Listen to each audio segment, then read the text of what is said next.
কড়া নাড়ার আওয়াজ পেয়ে আপনা থেকেই মুখ থেকে একটা বিরক্তিসূচক শব্দ বেরিয়ে পড়ল। বিকেল থেকে এই নিয়ে 4 বার হলো। মানুষে কাজ করে কি করে?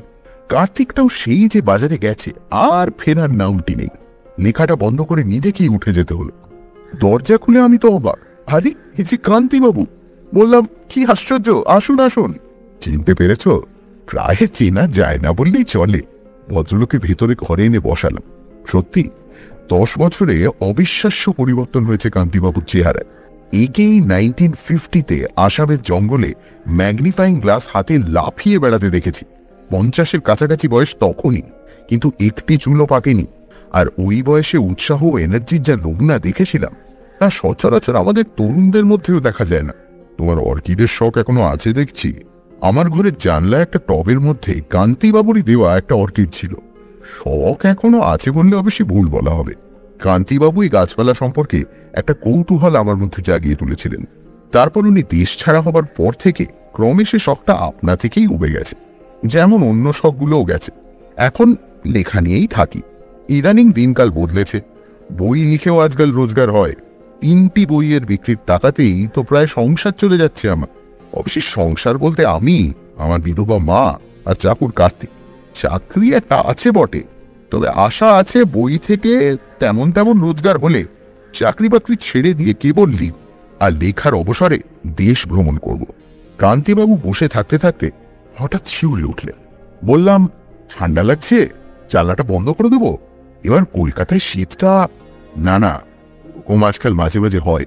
বয়স হয়েছে তো, তাই নার্ভগুলো ঠিক। অনেক প্রশ্ন মাথায় আসছিল। কার্তিক ফিরেছে, ওকে চা আনতে বললেন। কান্তিবাবু বললেন, বেশিক্ষণ বসবো না।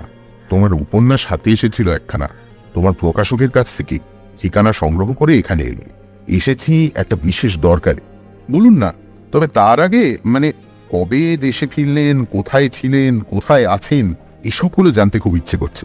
ফিরেছি 2 বছর, ছিলুম আমেরিকায়, আছি বারাসাতে। বারাসাত? একটি বাড়ি কিনেছি। বাগান আছে? আছে। আর গ্রিন হাউস? কান্তিবাবুর আগের বাড়ির বাগানে একটা চমৎকার গ্রিন হাউস বা কাঁচের ঘর ছিল, যাতে তিনি তার দুষ্প্রাপ্য গাছগুলিকে তোয়াজে রাখতেন। কত রকম অদ্ভুত গাছ যে দেখেছি সেখানে, তার ঠিক নেই। এক অর্কিডই তো প্রায় 60-65 রকমের। তার ফুলের বৈচিত্র্য উপভোগ করেই একটা পুরো দিন অনায়াসে কাটিয়ে দেওয়া যায়। কান্তিবাবু একটু ভেবে বলল, একটা গ্রিন হাউসও আছে। আপনার গাছপালার শখ তাহলে এই 10 বছরেও কিছু কমে যায়নি? না। কান্তিবাবু আমার ঘরের উত্তরের দেওয়ালের দিকে চেয়ে রয়েছেন দেখে আমারও চোখ সেই দিকে গেল। মাথা সমেত একটা রয়্যাল বেঙ্গলের ছাল সেখানে ঝোলানো রয়েছে। বললাম, চিনতে পারছেন? এটা সেই বাঘটাই তো। হ্যাঁ হ্যাঁ, ওই দেখুন, কানের পাশটায় বুলেটের ফোটোটাও রয়েছে। আশ্চর্য টিপ ছিল তোমার। এখনো চালাতে পারো ওরকম অব্যর্থ গুলি? জানি না, অনেকদিন পরীক্ষা করিনি। শিকার ছেড়েছি প্রায় 5-7 বছর। কেন? অনেক তো মারলাম, বয়স হয়েছে তাই। আর প্রাণী হত্যা? মাছ মাংস ছেড়েছ নাকি? নিরামিষ খাচ্ছ? না। তবে এ তো শুধু হত্যা।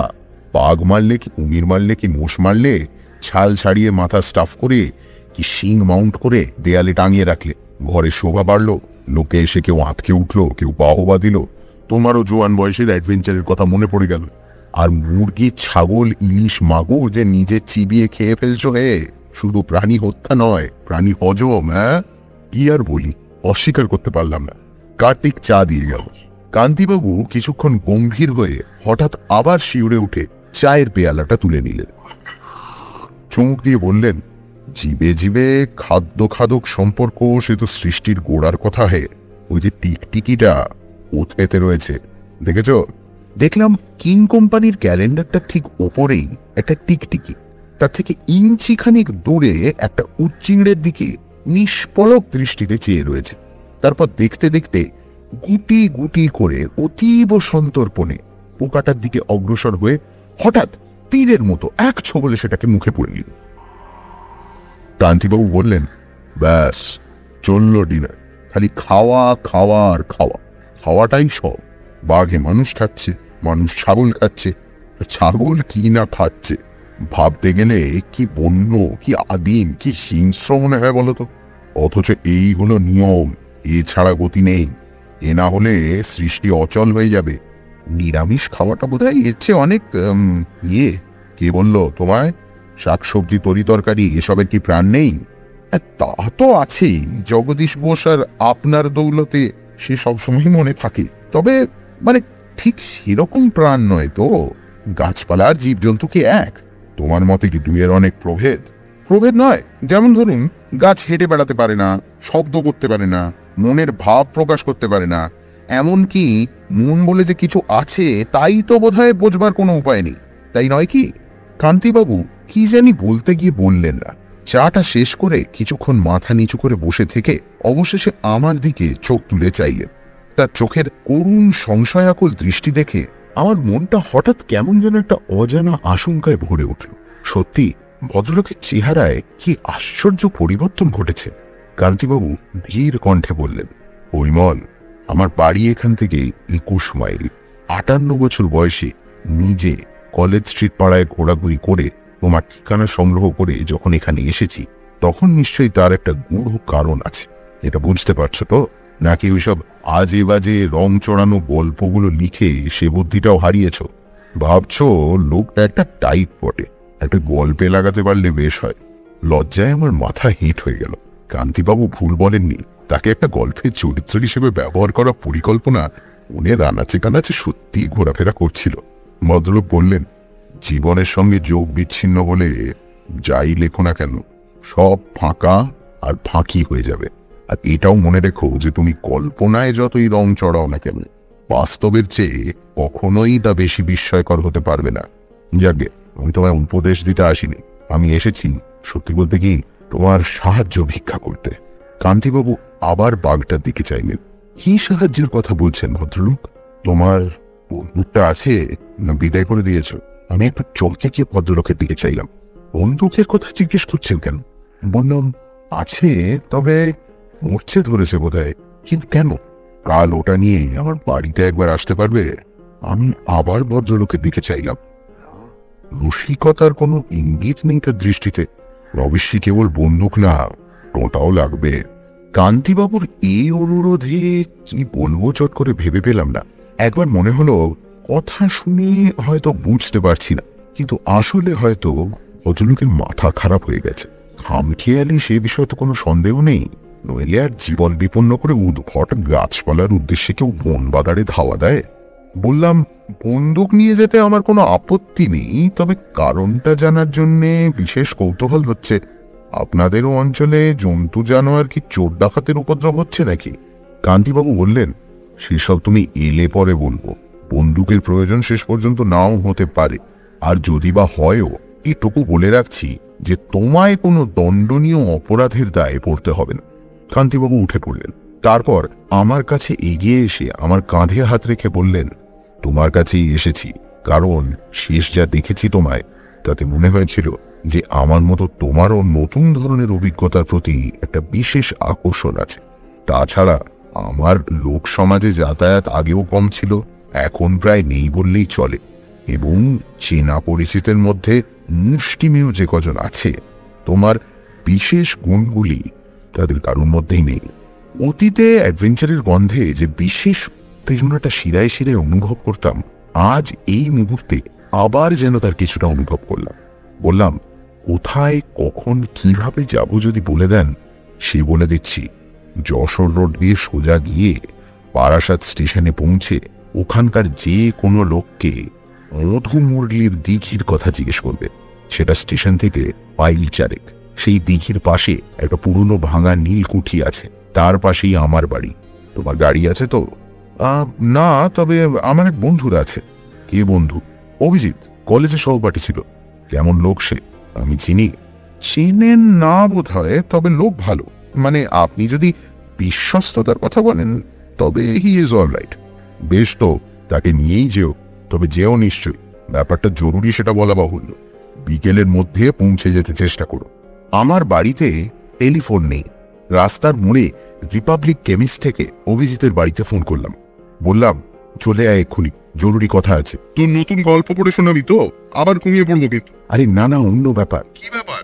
অত আস্তে আস্তে কথা বলছিস কেন? একটা ভালো ম্যাস্টিফের বাচ্চার সন্ধান আছে। লোক বসে আছে আমার বাড়িতে। কুকুরের টোপ না ফেললে আজকাল অভিজিৎকে তার বাড়ি থেকে বার করা খুব শক্ত। 5টি মহাদেশের 11 জাতের কুকুর আছে অভিজিতের কেনেলে, তার মধ্যে 3টি প্রাইজ প্রাপ্ত। 5 বছর আগেও এরকম ছিল না। ইদানিং কুকুরই তার ধ্যান, জ্ঞান, চিন্তা। কুকুর প্রীতির বাইরে অভিজিতের গুণ হলো আমার বুদ্ধি বিবেচনার প্রতি অপরিসীম বিশ্বাস। আমার প্রথম উপন্যাসের পাণ্ডুলিপি প্রকাশকদের মনোপুত না হওয়ায় শেষটায় অভিজিতের অর্থানুকূল্যে ছাপা হলো। সে বলেছিল, আমি কিছু বুঝি না, তবে তুই যখন লিখেছিস তখন একেবারে রাবিশ হতেই পারবে। পাবলিশারগুলো গবেট। যাই হোক, সে বই পরে ভালোই কেটেছিল এবং নামটাও কিনেছিল। ফলে আমার প্রতি অভিজিতের আস্থার ভিত আরো দৃঢ় হয়েছিল। ম্যাস্টিফের বাচ্চার ব্যাপারটা নিছক মিথ্যে হওয়ার দরুন একটা বড় রকম অভিমার্কা রদ্দা আমার পাওনা হলো এবং পেলাম। কিন্তু আসল প্রস্তাবটা সাদরে গৃহীত হওয়ায় রদ্দার চঞ্চনি ভুলে গেলাম। অভি সৎসাহে বলল, অনেকদিন আউটিংয়ে যায়নি, শেষ সেই সোনারপুরে ঝিলিস নাইট শুটিং। কিন্তু লোকটা কে, ব্যাপারটা কি, একটু খুলে বল না বাছাধন। খুলে সে নিজেই যখন বললো না, তখন আমি কি করে বলি? একটু রহস্য না হয় রইলই, জমবে ভালো। কল্পনা শক্তিকে এক্সারসাইজ করানোর এই তো সুযোগ। লোকটাকে তাই বল না, কান্তিচরণ চ্যাটার্জি, বুঝলে কিছু? এককালে কিছুদিন বটানি প্রফেসর ছিলেন স্কটিশ চার্চ কলেজে। প্রফেসরই ছেড়ে দুষ্প্রাপ্য গাছপালার সন্ধানে ঘুরতেন, সে বিষয়ে রিসার্চ করতেন, প্রবন্ধ লিখতেন। ভালো কালেকশন ছিল গাছপালার, বিশেষত অর্কিডের। তোর সঙ্গে আলাপ কিভাবে? আসামে কাজিরঙ্গা ফরেস্টে বাংলোতে। আমি বাঘ মারার ত্যাগ করছি আর উনি খুঁজছেন নেপেনথিস। কি খুঁজছেন? নেপেনথিস বোটানিক্যাল নাম, সোজা কথায় পিচার প্লান্ট বা কলসি গাছ। আসামের জঙ্গলে পাওয়া যায়, পোকা ধরে ধরে খায়। আমি নিজে অবশ্যই দেখিনি, কান্তিবাবুর মুখেই যা শোনা। কীটখোর, পোকা খায়, গাছ পোকা খায়। তোর বটানি ছিল না বোধহয়? না, বইয়ে ছবি দেখেছি, অবিশ্বাস করার কিছু নেই। তারপর আর কি, ভদ্রলোক সে গাছ পেয়েছিলেন কিনা জানি না, কারণ শিকার শেষ করে আমি চলে আসি, উনি থেকে যান। আমার তো ভয় ছিল কোনো জন্তু জানোয়ার কি সাপ খোপের হাতে ওর প্রাণ যাবে বলে। গাছের নেশায় দিকবিদিক জ্ঞানশূন্য হয়ে পড়তেন। কলকাতায় ফিরে এসে 2-1 বারের বেশি দেখা হয়নি, তবে ওর কথা মনে হতো প্রায়, কারণ সাময়িকভাবে অর্কিডের নেশা আমাকেও ধরেছিল। বলেছিলেন আমেরিকা থেকে কিছু ভালো অর্কিড আমায় এনে দেবেন। আমেরিকা? ভদ্রলোক আমেরিকা গেছেন নাকি?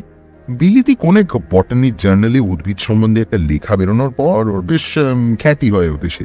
অনেক উদ্ভিদ বিজ্ঞানীদের কনফারেন্স ওকে নিমন্ত্রণ করেছিল আমেরিকায়, সেও প্রায় 51 না 2-তে। তারপর এই দেখা। এতদিন কি করছেন ওখানে জানি না, তবে কাল জানা যাবে বলে আশা করছি। লোকটার মাথায় ছিঁট নেই তো? তোর চেয়ে বেশি নেই এইটুকু বলতে পারি। তোর কুকুর পোষা আর ওর গাছ পোষা। অভিজিতের স্ট্যান্ডার্ড গাড়িতে করে আমরা যশোর রোড দিয়ে বারাসাত অভিমুখে চলেছি। আমরা বলতে আমি আর অভিজিৎ ছাড়া আরো একটি প্রাণী সঙ্গে রয়েছে। সেগুলো অভিজিতের কুকুর বাদশা। আমারই ভুল, অভিজিৎকে না বলে দিলে সে যে সঙ্গে তার 11টি কুকুরের একটিকে নিয়ে আসবে এটা বোঝা উচিত ছিল। বাদশা জাতের রামপুর হাম, বাদামি রং, বেজায় তেজিয়ার। গাড়ির পুরো পিছন দিকটা একাই দখল করে জাঁকিয়ে বসে জানলা দিয়ে মুখটা বার করে দিগন্ত বিস্তৃত ধান ক্ষেতের দৃশ্য উপভোগ করছে এবং মাঝে মাঝে এক একটা গ্রাম্য নেড়ি কুকুরের সাক্ষাৎ পেয়ে মুখ দিয়ে একটা অবজ্ঞাসূচক মৃদু শব্দ করছে। বাদশাকে অভিজিতের সঙ্গে দেখে একটা আপত্তির ইঙ্গিত দেওয়ায় অভি বলল, তোর বরকন্দাজির ওপর আমার ভরসা নেই, তাই ওকে আনলাম। এতদিন বন্দুক ধরিসনি, বিপদ যদি আসেই তবে শেষ পর্যন্ত হয়তো বাদশাই কাজ করবে বেশি। ঘ্রাণ শক্তি অসাধারণ, সাহসের তো কথাই নেই। কান্তিবাবুর বাড়ি খুঁজে পেতে কোনো অসুবিধে হলো না। আমরা যখন পৌঁছলাম তখন প্রায় 2:30। গেটের ভিতর দিয়ে ঢুকে খানিকটা রাস্তা গিয়ে একতলা বাংলোর ধাঁচের বাড়ি। বাড়ির পিছন দিকে কিছুটা জায়গা ছেড়ে একটা প্রকাণ্ড পুরনো শিরিষ গাছ এবং তার পাশেই বেশ বড় একটা কারখানা গোছের টিনের ছাদওয়ালা ঘর। বাড়ির মুখোমুখি রাস্তার উল্টো দিকে বাগান এবং বাগানের পরে একটা লম্বা টিনের ছাউনি দেওয়া জায়গায় চকচক করছে এক সারি কাঁচের বাক্স। কান্তিবাবু আমাদের অভ্যর্থনা করে বাদশাকে দেখে ঈষৎ ভ্রুকুঞ্চিত করলেন। বললেন, এ কি শিক্ষিত কুকুর? অভি বলল, আমার খুব বাধ্য, তবে কাছাকাছি অন্য অশিক্ষিত কুকুর থাকলে কি করবে বলা যাবে। আপনার এখানে কুকুর টুকুর? না, কুকুর নেই, তবে ওটাকে আপাতত বসবার ঘরের ওই জানলার গড়াতটায় বেঁধে রাখুন। অভিজিৎ আমার দিকে আর চোখে চেয়ে চোখ টিপে বাধ্য ছেলের মতো কুকুরটাকে জানলার সঙ্গে বেঁধে দিল। বাদশা 2-1টা মৃদু আপত্তি জানিয়ে আর কিছু বলল না। আমরা সামনের বারান্দায় বেতের চেয়ারে বসার পর কান্তিবাবু বললেন, আমার চাকর প্রয়াগের ডান হাত জখম, তাই আমি নিজেই সকাল সকাল তোমাদের জন্য ফ্লাস্কে চা করে রেখেছি, যখন দরকার হয় বলো। এই শান্ত নিরিবিলি জায়গায় কি বিপদ লুকিয়ে থাকতে পারে সেটা আমার মাথায় আসছিল না। দু একটা পাখির ডাক ছাড়া আর তো কোনো শব্দই নেই। বন্দুকটা হাতে নিয়ে কেমন বোকা বোকা লাগছিল নিজেকে, তাই সেটা দেয়ালে ঠেস দিয়ে রেখে দিলাম। অভি ছটফটে মানুষ, নেহাতি শহুরে। গ্রামাঞ্চলের প্রাকৃতিক শোভা, ওষুধ পাতার হাওয়ায় ঝিরিঝিরি শব্দ, নাম না জানা পাখির ডাক, এইসব তার মোটেই ধাতে সয় না। সে কিছুক্ষণ এদিক ওদিক চেয়ে উসখুস করে বলে উঠল, পরিমাণের কাছে শুনেছিলাম আপনি নাকি আসামের জঙ্গলে গিয়ে বিদঘুটে গাছ সংগ্রহ করতে গিয়ে প্রায় বাঘের খপ্পরে পড়েছিলেন। অভির অভ্যাসই হলো লং চড়িয়ে নাটকীয়ভাবে কথা বলা। ভয় হলো কান্তিবাবু বুঝি ফস করে রেগে ওঠেন, কিন্তু ভদ্রলোক কেবল হেসে বললেন, বিপদ বলতেই আপনাদের বাঘের কথা মনে হয় না? সেটা অবশ্যই আশ্চর্য নয়, অধিকাংশেরই তাই। তবে না, বাঘের কবলে পড়িনি। জুঁকের হাতে কিছুটা নাকাল হতে হয়েছিল বটে, তাও তেমন কিছু নয়। সে গাছ পেয়েছিলেন? এই প্রশ্নটা আমার মাথাতেও ঘুরছিল। কান্তিবাবু বললেন, কোন গাছ? সেই যে হাঁড়ি না কলসি না কি গাছ জানি? ও, নেপেনথিস। হ্যাঁ, পেয়েছিলাম, এখনো আছে, দেখাচ্ছি আপনাদের। এখন আর অন্য কোনো গাছে তেমন ইন্টারেস্ট নেই, কেবল কার্নিভোরাস প্লান্টস। অর্কিডগুলো অধিকাংশই বিদায় করে দিয়েছি। কান্তিবাবু উঠে ঘরের ভিতরে চলে গেলেন। আমি আর অভি মুখ চাওয়াচাবি করলাম। কার্নিভোরাস প্লান্টস অর্থাৎ মাংসাশী গাছ। 15 বছর আগে পড়া বটানির বইয়ের একটি পাতা ও কয়েকটি ছবি আবছাভাবে মনে পড়ে গেল। কান্তিবাবু বেরোলেন হাতে একটা বোতল নিয়ে। বোতলটা আমাদের সামনে ধরতে দেখলাম তাতে উচ্চিংড়ে জাতীয় নানান সাইজের সব পোকা ঘোরাফেরা করছে। বোতলের ঢাকনায় গোলমরিচ দানের ঢাকনার মতো ছোট ছোট ফুটো। কান্তিবাবু হেসে বললেন, ফিডিং টাইম, এসো আমার সঙ্গে। আমরা কান্তিবাবুর পিছন পিছন টিনের ছাউনি দেওয়া লম্বা ঘরটা দিকে গেলাম। গিয়ে দেখি সার বাঁধা কাচের বাক্সগুলোর মধ্যে এক একটায় এক এক রকম গাছ। তার কোনোটাই এর আগে চোখেই দেখিনি। কান্তিবাবু বললেন, এর কোনোটাই বাংলাদেশে পাবে না, অবশ্যই ওই নেপেনথিস ছাড়া। একটা আছে নেপাল থেকে আনানো, একটা আফ্রিকার, অন্য সবকটাই প্রায় মধ্য আমেরিকার। অভিজিৎ বলল, এসব গাছ এখানে বেঁচে রয়েছে কি করে? এখানকার মাটিতে কি? মাটির সঙ্গে কোনো সম্পর্কই নেই এদের, তবে এরা মাটি থেকে প্রাণ সঞ্চয় করে না। মানুষ যেমন ঠিকমতো খাদ্য পেলে নিজের দেশের বাইরে অন্য জায়গাতেই স্বচ্ছন্দে বেঁচে থাকতে পারে, এরাও তেমনি ঠিকমতো খেতে পেলে বেঁচে থাকে, সে যেখানেই হোক। কান্তিবাবু একটা কাঁচের বাক্সের সামনে গিয়ে দাঁড়ালেন। ভিতরে একটা আশ্চর্য গাছ, ইঞ্চি 2 লম্বা, সবুজ পাতাগুলোর দুপাশে সাদা সাদা দাঁতের মতো খাঁজ কাটা। বাক্সটার সামনের দিকে কাঁচের গায়ে একটা ছিটকিনি দেওয়া বোতলের মুখের সাইজের গোল দরজা। কান্তিবাবু দরজাটা খুললেন, তারপর বোতলের ঢাকনাটা খুলে ক্ষিপ্র হস্তে বোতলের মুখ দরজার ভিতরে গলিয়ে দিলেন। একটা উচ্চিংড়ে বোতল থেকে বেরোতেই কান্তিবাবু বোতলটাকে বাইরে এনে চট করে ঢাকনাটি লাগিয়ে দিয়ে বাক্সের দরজাটা বন্ধ করে উচ্চিংড়েটা এদিক ওদিক লাফিয়ে গাছটার পাতার উপর বসলো এবং বসতেই তৎক্ষণাৎ পাতাটা মাঝখান থেকে ভাঁজ হয়ে গিয়ে পোকাটাকে জাপড়ে ধরল। অবাক হয়ে দেখলাম দুদিকের দাঁত পরস্পরের খাঁজে খাঁজে বসে যাওয়ায় এমন একটা খাঁচার সৃষ্টি হলো যার থেকে উচ্চিংড়ে বাবাজির আর বেরোবার কোনো রাস্তা নেই। প্রকৃতির এমন তাজ্জব, এমন বিভৎস ফাঁদ আমি আর কখনো দেখিনি। অভি ধরাবেলায় জিজ্ঞেস করল, পোকাটা যে ওই পাতাটাতেই বসবে তার কোনো গ্যারেন্টি আছে কি? কান্তিবাবু বললেন, আছে বই কি, গাছগুলোর থেকে এমন একটা গন্ধ বেরোয় যেটা পোকা অ্যাট্রাক্ট করে। এটা হলো ফিনাস ফ্লাই ট্র্যাপ, মধ্য আমেরিকা থেকে আনা। বটানির বইয়েতে এর কথা পাবে। আমি অবাক বিস্ময়ে উচ্চিংড়িটার দশা দেখছিলাম। প্রথমে কিছুক্ষণ ছটফট করছিল, এখন দেখলাম একেবারে নির্জীব। আর দেখলাম যে পাতার চাপ ক্রমশই বাড়ছে। টিকটিকির চেয়ে এই গাছ কম হিংস্র কিসে? অভি কাষ্ঠ হাসি হেসে বলল, এমন একটা গাছ বাড়িতে থাকলে তো পোকামাকড়ের উৎপাত থেকে অনেকটাই রেহাই পাওয়া যেত। আরশোলার জন্য আর ডিডিটি পাউডার ছাড়াতে হতো না। কান্তিবাবু বললেন, এই গাছ আরশোলা হজম করতে পারবে না, তাছাড়া এর পাতার আয়তনও ছোট। আরশোলার জন্য অন্য গাছ, এই যে এই দিকে। পাশের বাক্সর সামনে গিয়ে দেখি লিলির মতো বড় বড় লম্বা পাতাওয়ালা একটা গাছ।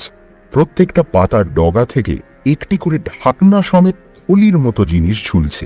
এটা ছবি মনে ছিল, তাই আর চিনিয়ে দিতে হলো না। কান্তিবাবু বললেন, এই হলো নেপেনথিস বা পিচার প্লান্ট। এর খাই অনেক বেশি। প্রথম যখন গাছটি পাই তখন থলির মধ্যে একটা ছোট পাখিকে ছিবড়ে অবস্থায় পেয়েছিলাম। বাপরে বাপ, কবির তাচ্ছিল্যের ভাব ক্রমশই অন্তর্হিত হচ্ছিল। এখন ওটা কি খায়?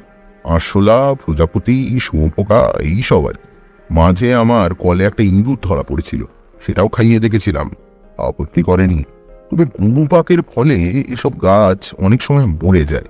অত্যন্ত লোভিত, কোন অব্দি ভোজন সইবে সেটা নিজেরাই আন্দাজ করতে পারে না। ক্রমবর্ধমান বিস্ময়ে এ বাক্স থেকে ও বাক্স ঘুরে গাছগুলো দেখতে লাগলাম। বাটারওয়ার্ট, সানডিউ, ব্ল্যাডারওয়ার্ট, অ্যাজিয়া, এগুলো ছবি আগে দেখেছি, তাই মোটামুটি চিনতেও পারলাম।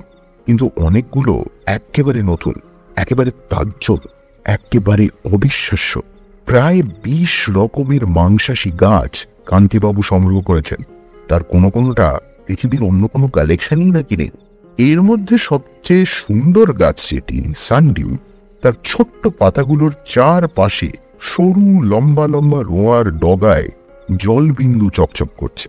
কান্তিবাবু একটা সুতোর ডগায় এলাচের দানা সাইজের এক টুকরো মাংস ঝুলিয়ে সুতোটা আস্তে আস্তে পাতাটির কাছে নিতে খালি চোখেই দেখতে পেলাম রোয়াগুলো সব একসঙ্গে লুব্ধ ভঙ্গিতে মাংস খণ্ডটার দিকে উঁচিয়ে উঠল। হাতটা সরিয়ে নিয়ে কান্তিবাবু বললেন, মাংসটা পেলে পাতাটা ফ্লাই ট্র্যাপের মতোই ওটাকে জাপটে ধরে নিত, তারপর পুষ্টিকর যা কিছু শুষে নিয়ে অকেজো ছিবড়েটা ফেলে দিত। তোমার আমার খাওয়ার সঙ্গে কোনো তফাৎ নেই, কি বলো? আমরা শেড থেকে বেরিয়ে বাগানে এলাম। শিরিষ গাছ ছায়াটা লম্বা হয়ে বাগানের উপর পড়েছে। ঘড়িতে দেখলাম 4টে বাজে। কান্তিবাবু বললেন, এর অধিকাংশ গাছের কথাই তোমার বটানি বইয়ে পাবে, তবে আমার যেটি সবচেয়ে আশ্চর্য সংগ্রহ সেটির কথা আমি না লিখলে কোনো বইয়ে থাকবে না। সেটির জন্যই আজ তোমাদের এখানে আসতে বলা। চলো পরিমাণ, চলুন অভিজিৎবাবু। কান্তিবাবুর পিছন পিছন এবার আমরা বড় কারখানার ঘরটার দিকে এগোলাম। টিনের দরজাটা তালা দিয়ে বন্ধ, দুদিকে দুটো জানলা রয়েছে। তারই একটা হাত দিয়ে ঠেলে খুলে নিজে উঠি মেরে আমাদের বললেন, দেখো। অভি আর আমি জানলায় মুখ লাগালাম। ঘরের পশ্চিম দিকের দেয়ালের উপর দিকের দুটো কাঁচের জানলা বা স্কাইলাইট দিয়ে রোদ আসায় ভেতরটা কিছু আলো হয়েছে। ঘরের মধ্যে যে জিনিসটা রয়েছে হঠাৎ দেখলে সেটাকে গাছ বলে মনে হওয়ার কথা নয়, বরং একাধিক সুর বিশিষ্ট কোনো আজব জানোয়ার বলে মনে হতে পারে। ভালো করে লক্ষ্য করলে দেখা যায় যে গুঁড়ি একটা আছে, সেটা 5-6 হাত উঠে একটা মাথায় শেষ হয়েছে এবং সেই মাথার হাতখানেক নিচে মাথাটাকে গোল করে ঘিরে কতগুলো সুরের উৎপত্তি হয়েছে। গুনে দেখি 7টা সুর। গাছের গা পাংশুটে মসৃণ এবং সর্বাঙ্গে ব্রাউন চাকা চাকা দাগ। সুরগুলো আপাতত মাটিতে নুয়ে পড়ে আছে, কেমন যেন নির্জীব ভাব, কিন্তু তাও গাটা ছমছম করে উঠল। অন্ধকারে চোখটা অভ্যস্ত বলে আরো একটা জিনিস লক্ষ্য করলাম, ঘরের মেঝেতে গাছের চারিদিকে পাখির পালক ছড়িয়ে আছে।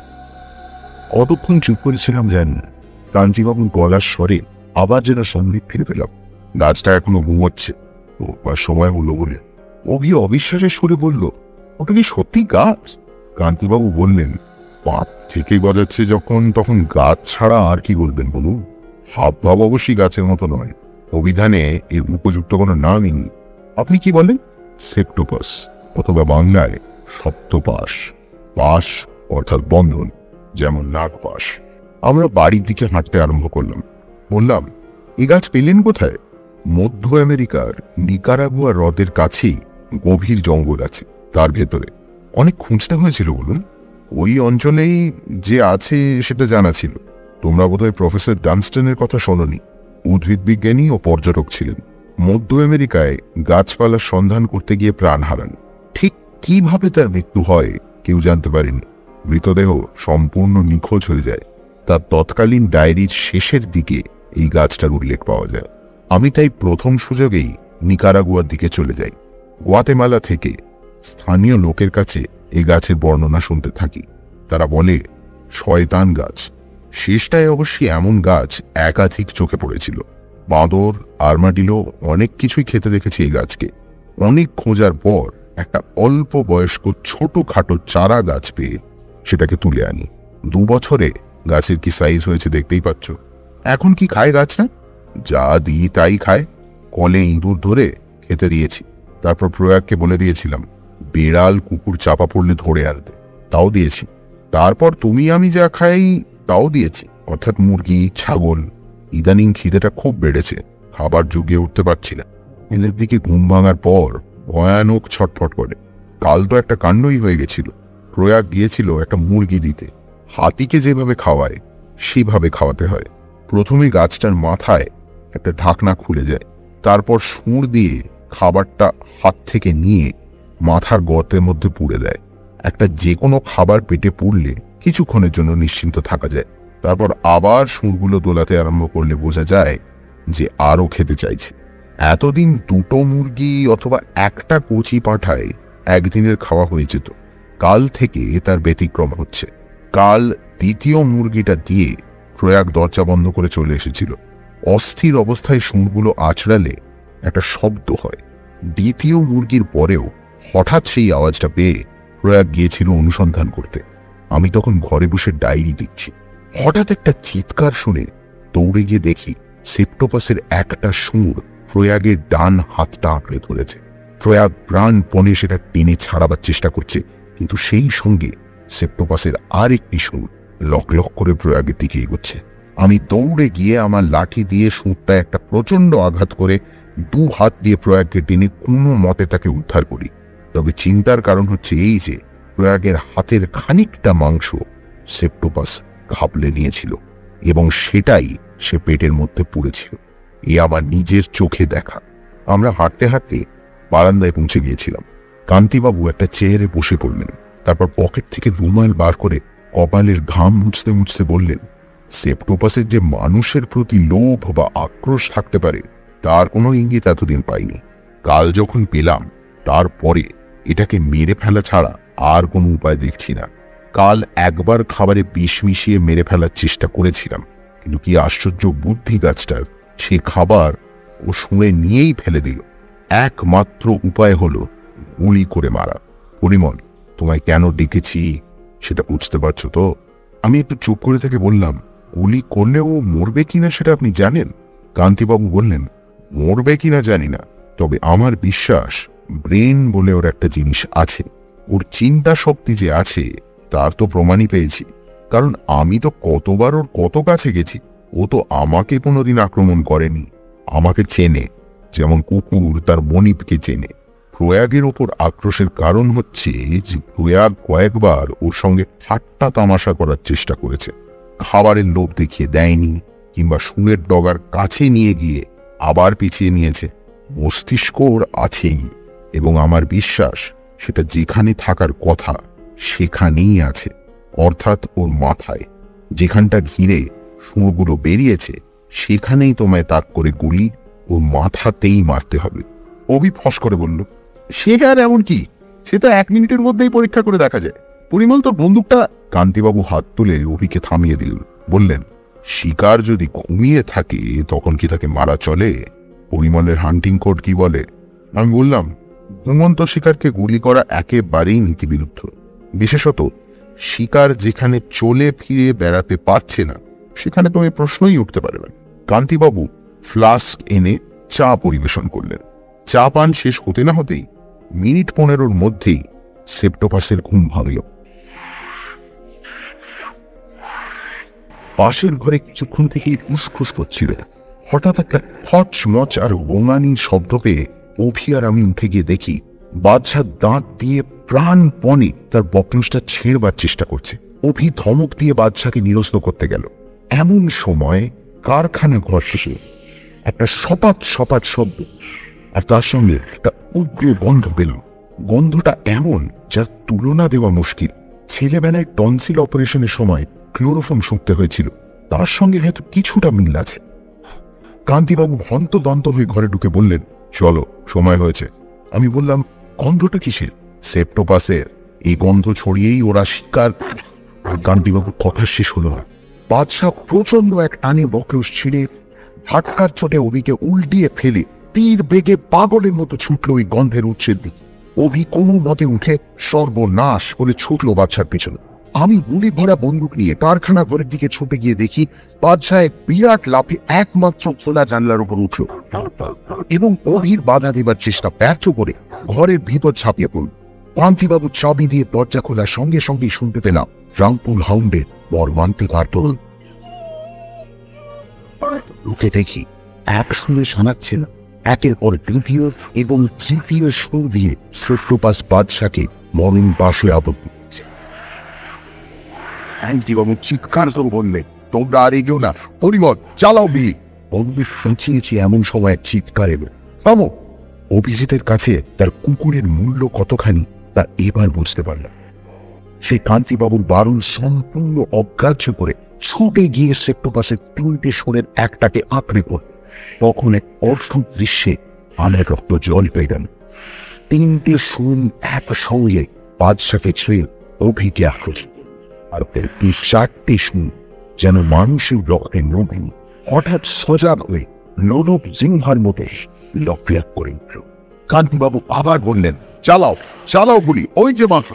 সেক্টোপাসের মাঠে দেখলাম একটা ঘিসুনি আস্তে আস্তে খুলে যাচ্ছে, ঢাকি নিচে গহর, আর অংশী শুনে শুনবই শুনে উঠে সেই গহরের দিকে চলেছে। তবে মুখ রক্তহীন ফ্যাকাশে, তার চোখ যেন ছিঁড়ে বেরিয়ে আসছে। চরম সংকটের মুহূর্তে এর আগেও আমি দেখেছি আমার স্নায়ুগুলো সব যেন হঠাৎ করে ম্যাজিকের মতো সংযত হয়ে যায়। আমি নিষ্কম্প হাতে বন্দুক নিয়ে সেক্টোপাসের মাথার 2টি চক্রের মধ্যিখানে অব্যর্থ নিশানায় গুলি ছোড়ার পর মুহূর্তেই মনে আছে ফ্রিজি দিয়ে গাছের মাথা থেকে লাল রক্তের ফোয়ারা, আর মনে আছে সুরগুলো অভিকে মুখ দিয়ে মাটিতে বেঁকিয়ে পড়ছে, আর সেই সঙ্গে আগের সেই গন্ধটা হঠাৎ তীব্রভাবে বেড়ে উঠে আমার চেতনাকে আচ্ছন্ন অবশ করছে। আগের ঘটনার পর 4 মাস কেটে গেছে। এতদিনে আবার আমার অসমাপ্ত উপন্যাসটা নিয়ে পড়েছি। বাদশাকে বাঁচানো সম্ভব হয়নি, তবে অভি ইতিমধ্যেই একটি ম্যাস্টিফ ও একটি তিব্বতী কুকুরের বাচ্চা সংগ্রহ করেছে এবং আরেকটি রামপুর হাউন্ডের সন্ধান করছে। অভির পাঁজরের 2খানা হাড় ভেঙেছিল, 2 মাস প্লাস্টারে থাকার পর জোড়া লেগেছে। কান্তিবাবু কাল এসেছিলেন, বললেন কীটখোর গাছপালা সব বিদায় করে দেবার কথা ভাবছেন, বরং সাধারণ শাকসবজি নিয়ে একটু গবেষণা করলে ভালো হয়। ঝিঙে, উচ্ছে, পটল, এই সব আর কি। যদি বলো তোমায় কিছু গাছ দিতে পারি, তুমি আমার এত উপকার করলে। এই ধরো একটা নেপেন্থিস তোমার ঘরের পোকাগুলোকে অন্তত। আমি বাধা দিয়ে বললাম, না না, ওসব আপনি ফেলে দিতে চান তো ফেলে দিন, পোকা ধরার জন্য আমার গাছের দরকার নেই। কিং কোম্পানির ক্যালেন্ডারের পিছন দিক থেকে শব্দ এলো, ঠিক ঠিক ঠিক।